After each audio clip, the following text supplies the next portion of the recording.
Let's start with an image. A queen in silk. A palace made of gold. And a country, starving.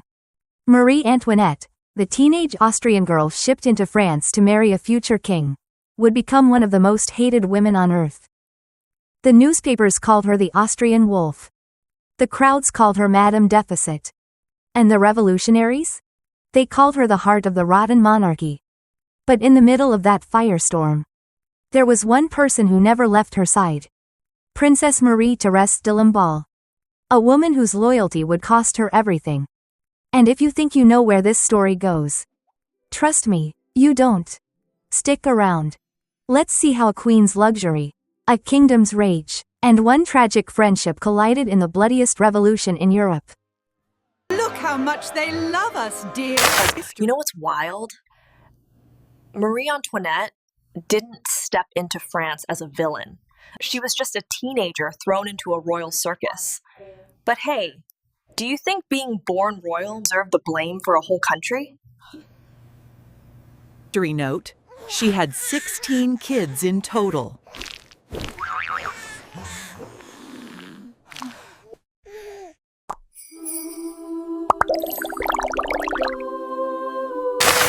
Marie Antoinette wasn't born cruel. She was born pampered. The youngest daughter of Empress Maria Theresa of Austria, raised on waltzes, diamonds, and perfect manners. At 14, she was tossed into the French royal machine. Married to Louis XVI, a sweet but painfully awkward teenage boy who preferred locks and keys over romance. And Versailles? It devoured her instantly. Imagine being a teenager and suddenly having servants dressing you like a doll, nobles judging your hairstyle, ambassadors reporting how many hours you slept, people literally watching you pee every morning. Yeah, try to stay normal in that. So Marie did what many 18-year-old girls would do if handed unlimited money. She rebelled, through fashion. Huge gowns, towering wigs, diamonds dripping down her arms. She turned herself into a cultural icon, a Kardashian of the 18th century. Except with a national budget behind her. But here's the twist. France was broke. Bread was scarce. Taxes were brutal. And the queen? She was building a fantasy farm behind the palace so she could cosplay being a shepherdess. Do you think people might get mad about that? Let's see. Because while the kingdom starved, Marie Antoinette became a symbol of everything wrong with the monarchy, whether she deserved it or not. And right when the pressure was crushing her, she found someone who would change everything.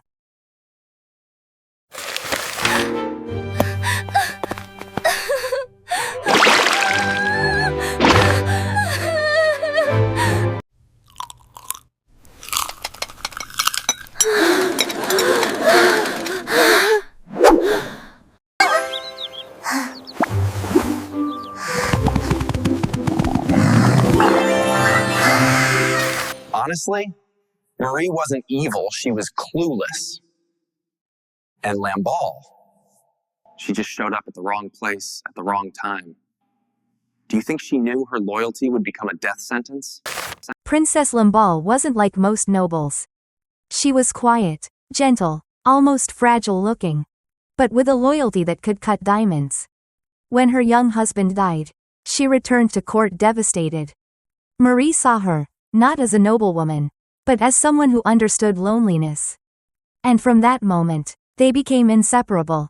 Lamballe became Marie's confidant, her emotional anchor, her safe space in a court full of knives. She defended the queen in arguments, protected her from gossip, sat with her through panic attacks and nights of fear. But this is where the danger begins. Because in the eyes of the revolutionary press, Lamballe wasn't a friend. She was the shadow queen. The corrupting influence. The woman whispering wickedness into Marie's ear. Propaganda exploded. Pamphlets showing the two women as lovers. Newspapers calling Lamballe a political manipulator. Cartoons painting her as Marie's Austrian puppet. And the people believed it. Why? Because Lamballe represented what they hated most. Nobility, luxury, royal favoritism. She was guilty by proximity. If you were wondering how fast rumors can destroy a life, this is Exhibit A. Ta-da! Look at my little sheep! Is this some kind of joke? She's completely out of touch.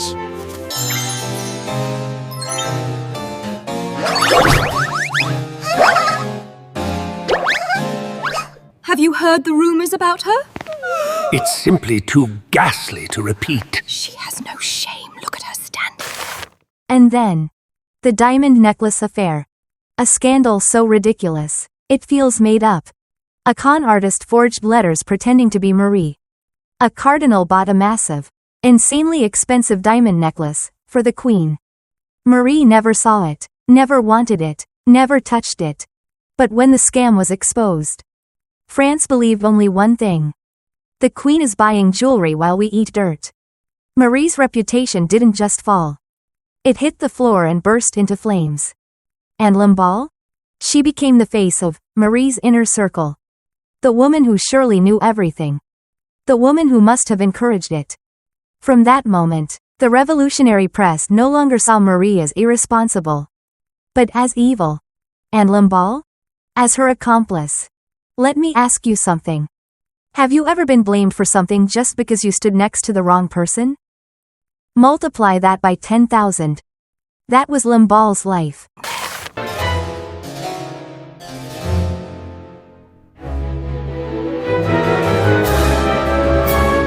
Guilty?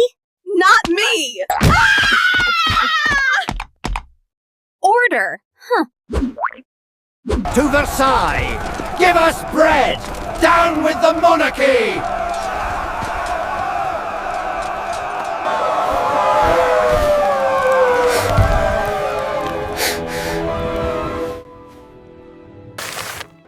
And then, the diamond necklace affair.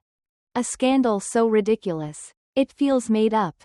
A con artist forged letters pretending to be Marie. A cardinal bought a massive, insanely expensive diamond necklace for the queen. Marie never saw it, never wanted it, never touched it. But when the scam was exposed, France believed only one thing. The queen is buying jewelry while we eat dirt. Marie's reputation didn't just fall. It hit the floor and burst into flames. And Lamballe?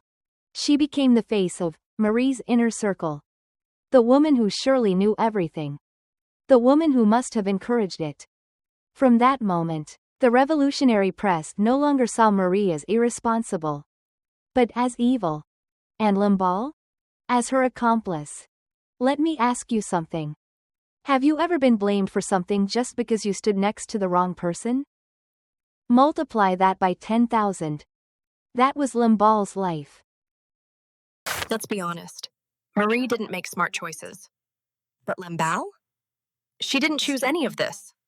Do you think loyalty can be dangerous? Because hers definitely was. 1789, the French Revolution erupts. Paris becomes a furnace of anger. Women march on Versailles. The palace gates burst open. The royal family flees to Paris under guard. Most nobles ran. Most friends vanished. But Lamballe? She stayed. She chose to stay with the queen in the palace-turned-prison. The Tuileries. She followed Marie through screams, riots, nights of gunfire. She slept on cold floors. She shared prison food. That kind of loyalty. People don't write enough about it. But the revolutionaries remembered. And when they finally dragged the royal family to prison, they dragged Lamballe too. What happens next is one of the darkest moments in human history. Do you hate the Queen? Wrong answer! And that is when things got a little bit out of hand. Kill them all! Death to the monarchy!